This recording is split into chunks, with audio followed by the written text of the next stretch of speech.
everyone.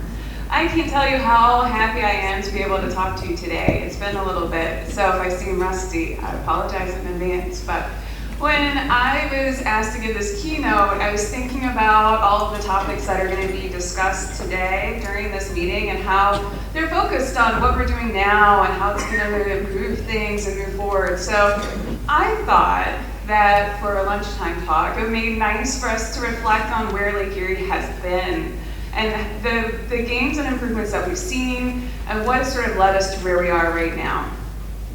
So, in doing so, I was thinking, well, what is the best type of summary for thinking about where Lake Erie was? And there's a handful of political cartoons that you can find online, like Cleveland Historical Society has all of these, and I thought these two were great. So let's remember, in the 50s, 60s, and 70s, Lake Erie was the dead lake. And it was the dead lake for a couple of reasons. One being industrial waste, right? I think we all have heard about the Cuyahoga River catching on fire, starting the environmental movement, but it only happens if you have a lot of industrial waste and oil slicks on top of your river. It's clearly not very healthy. But the other thing, and what we were talking about more today, is there were sewage inputs that came into the lake that led to massive eutrophication. And so this particular image up here shows the wave of pollution going over Cleveland. I know I'm in Michigan now, so I apologize. These are the best political cartoons I could have. They're on Cleveland, Ohio instead. And so there are these images, like this is an aerial photo of algae in Lake Erie in the mid-60s. Now, I hope you look at this, you can see the globs that would be algae, but also realize that this is not a very impressive photo, right? Algal blooms in black and white just don't cut it, right? So, luckily there are some famous photos like this one of Jeff Werder, the former director of Ohio Sea Grant and Ohio State Stone Labs, and in Lake Erie in 1971 outside of Hudson Bay. And you can see just how very green that water used to be. It's fairly well established back then and moving forward to now that the main culprit for the size and the extent of these blooms and the eutrophication was phosphorus. So I'm talking a lot about phosphorus. Now, if you know me, you would know I do love nitrogen and nitrogen cycling, and I think a lot about it. We know it's important. We know other nutrients are important. We can talk ad nauseum about that maybe later this afternoon, though. Okay, so now that we know that this is phosphorus issue, we got to point out that we had some really early successes that changed sort of the trajectory of the lake.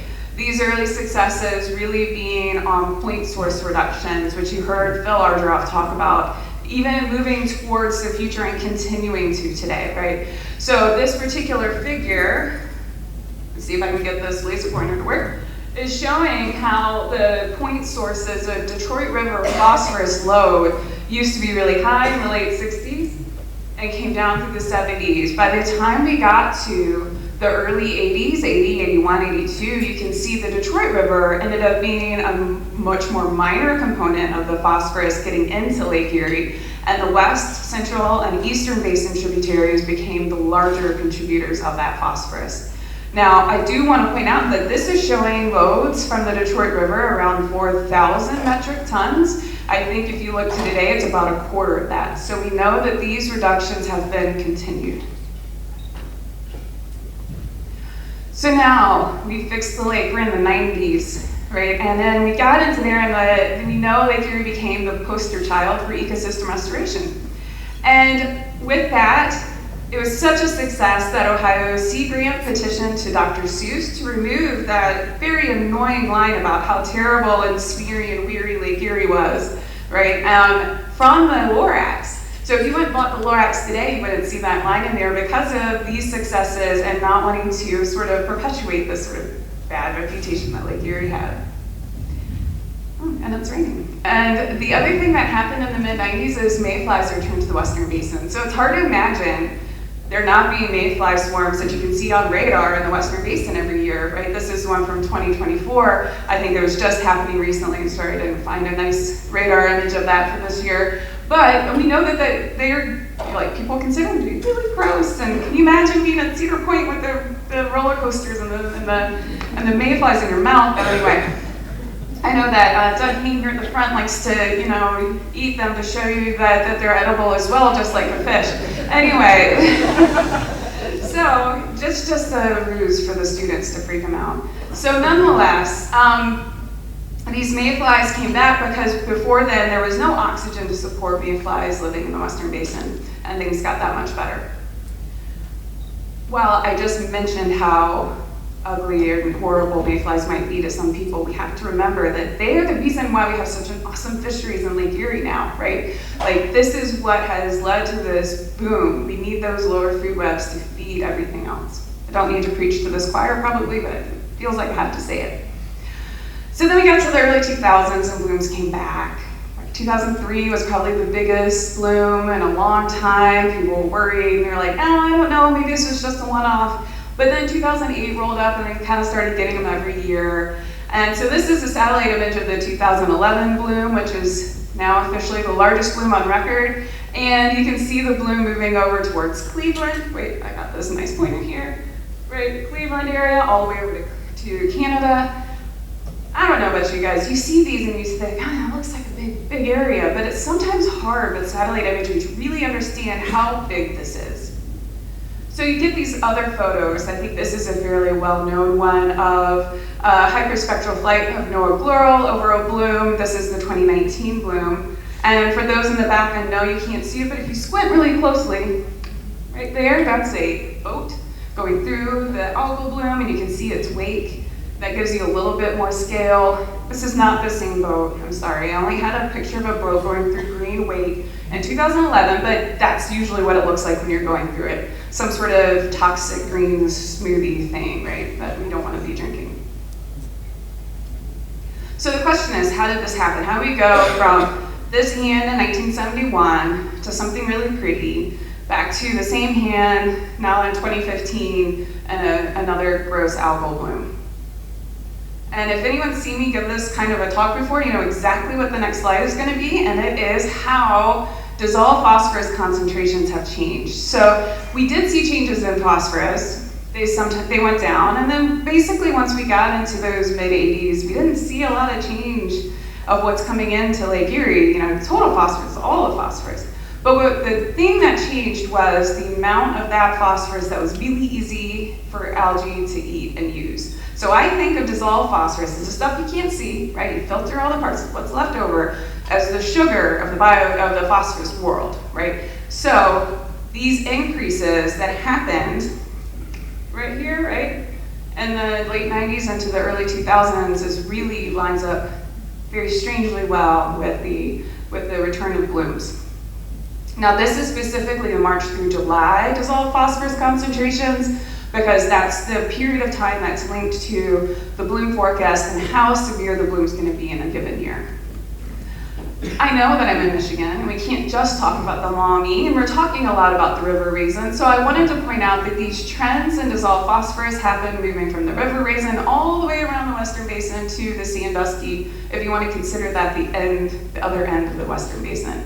Clearly the Sandusky and Maumee are similar. The river raisin patterns are not as extreme because the concentrations aren't as high, because there's not as much agriculture in the watershed, the soil types are different, and those types of things. There's a lot of research that's starting to coalesce around understanding what is it that makes you see these losses of dissolved phosphorus, right? And it usually ends up being those heavy clay soils with tile drains and surface application of phosphorus. Those three attributes are what we see lead to this, and that's what we think has led to that increase that happened in that time period. So what's going to happen in 2025? All of you, I'm so sad to tell you, just missed the harmful algal bloom forecast that just happened at 11 o'clock today, but I have an inside. I know the guy. He sent me the slide, so I'm going to show you what he showed you a little bit ago today. And so for this year, the long-term trends for phosphorus loads are on average They're not extraordinarily high. You can see up at 2025 up here on this chart. What I am excited to say is that 2025 is continuing what it looks like this decrease in flow rate and mean concentration. So we're hoping that we're actually starting to see some of the decreases that we want to see in dissolved phosphorus, for the Maumee at least. Don't have 2025 data for the river Raisin yet, so just have to hold on for that one. So what does that mean? As you heard from Teresa, the bloom is expected to be mild to moderate. It's right on the cusp of mild to moderate. So it's a bloom size of 3 on a 0 to 10 scale. So it's ranging from 2 to 4. There are multiple different models that go into this forecast. It's not just NOAA, it includes University of Michigan and NC State, as along with Stanford and Carnegie Science Institute. You can see here where that range falls in. You can see very similar to all the way back to 2020.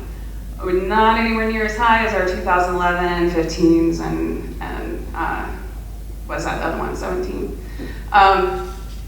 For those of you who have been tracking the bloom severity index over time, you might tell me, wow, it looks really different this year, and I will let you know that NOAA has reassessed their satellite imagery and algorithms. So these bloom severity index might look different than what you've seen before, but generally a big bloom is still a big bloom, a small bloom is still a small bloom.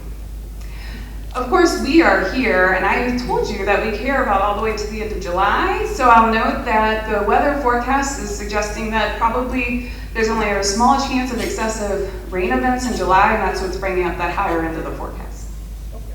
Okay.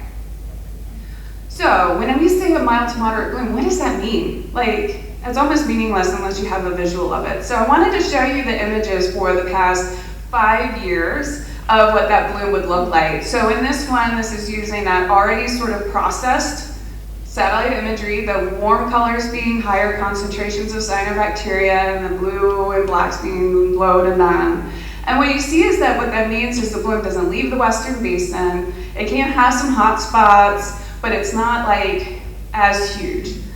What you might also note is that if you live on the coast and you're like really close to the mouth of the Maumee, maybe even in Michigan, you might be experiencing still a pretty terrible bloom, because this bloom severity index is the overall for the whole lake, and it doesn't say anything about local conditions. So your beaches still might be gross depending on where you are, so you should always check the bloom bulletin to see where it is and what it's doing, even if it's a mild to moderate bloom. Okay. So I'm only gonna have a few more minutes and I gotta talk faster. So I told you we're gonna talk about the future a little bit. So what can the past tell us about the future? Well, we know that the blooms are driven by non-point sources, which is basically land runoff. This particular pie chart is taking the data for the total phosphorus mass balance off of Erie stat that basically says this is how much phosphorus coming from all of these sources across the western and central basins. And you can see 79% is coming from non-point sources, the 14% from point, because it's a smaller contribution now. So step one, non-point sources. That's why we're focusing so much on that. Phosphorus bioavailability is important, so if there's more dissolved over total phosphorus, we know that can drive bigger blooms. Thank you. And we also know that if we look at years where it was drier versus years that are wetter, we can kind of get an understanding of whether the lake's going to respond to lower blooms. So if it's a really dry year and you don't have very much phosphorus loading because there's no land runoff and we have a small bloom, then at least we know if we reach these targets, we're going to get the outcome that we want to see, at least for now. So these are all things that the past can tell us about the future. But what can't the past tell us about the future? And it ends up being those little nuances associated with climate change, right? So these past 4 years, we've seen that the larger spring storms have been happening in March and April rather than May through July. Those May through July storms are the ones that really spur on the bloom because it's closer in time to when they can start to form. And we know that we've gone back down to being at our long-term averages for flow. So instead of being so extraordinarily high like we got in 2015, we're kind of back to this more long-term average. So that means it's like those types of nuances are a little harder for us to understand and predict with. The other thing we know is that blooms have been occurring sooner, like they're forming sooner and they're lasting longer, but they don't have as intensive a peak. So while that doesn't change the bloom severity index, it might change our experience with the water. We might see that lightly green more commonly and more for a longer period of time instead of really bad green for a week. So what that implies is that we really need to enhance our resiliency to climate change when we're thinking in our practices on the land and we're dealing with non-point sources. So here's our pitch for the Region Ag program that we're starting off at MDARD. There's a link there. But thinking about how can we not just reach our nutrient goals, but also just make everything on the landscape more resilient is how we might be able to deal with these unknown futures.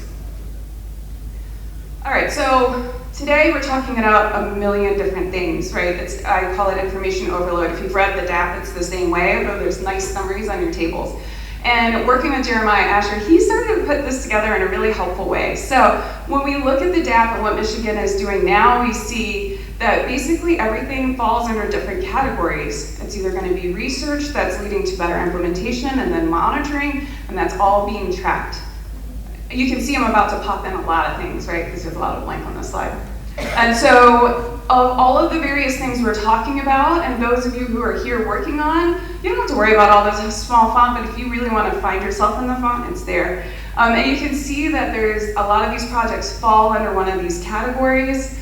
All of these projects are being tracked through this Great Lakes Watershed Management System, as well as the Nutrient Reduction Dashboard. So we're getting the tracking and we're seeing how it goes. And this leads into our Domestic Action Plan Adaptive Management Framework. If you are familiar with that, you're like, this looks familiar.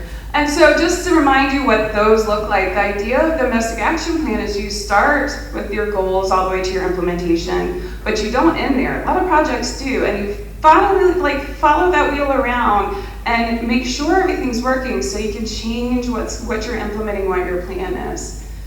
For here, a lot of you are different parts of this cog in the wheel, and I don't want to talk about every one of these. I just want to say you are all important. Everyone on this slide is important to make sure we're doing this process.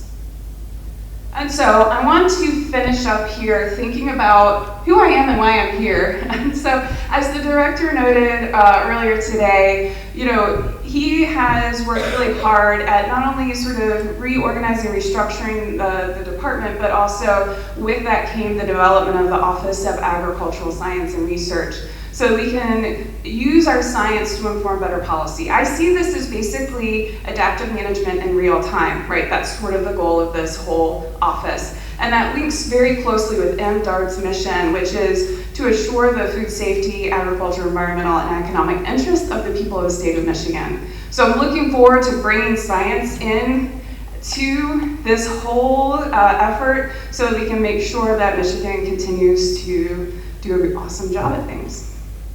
So I want to thank everyone. I have special thanks here, including the Governor Whitmer's administration for supporting all of these efforts, our DAP team, Allison for setting all this stuff up and keeping all of our cats herded so nicely. But I also especially want to thank Director Boring for having some of these unique insights to these new projects that are rolling out and having this whole office to begin with.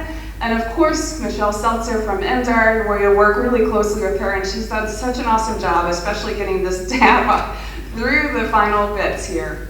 I know I'm basically out of time, but I want to mention one very last thing, and that is this very specific picture up here. I just spent 20 minutes telling you how gross and green Lake Erie is, and how you might not ever want to go there, it's going to be toxic, blah, blah, blah. What you have to remember is blooms happen in geographically limited places for a couple of months out of the year. So most of the time, Lake Erie is awesome and beautiful, and the reason we are working so hard to save it is because it is that, right?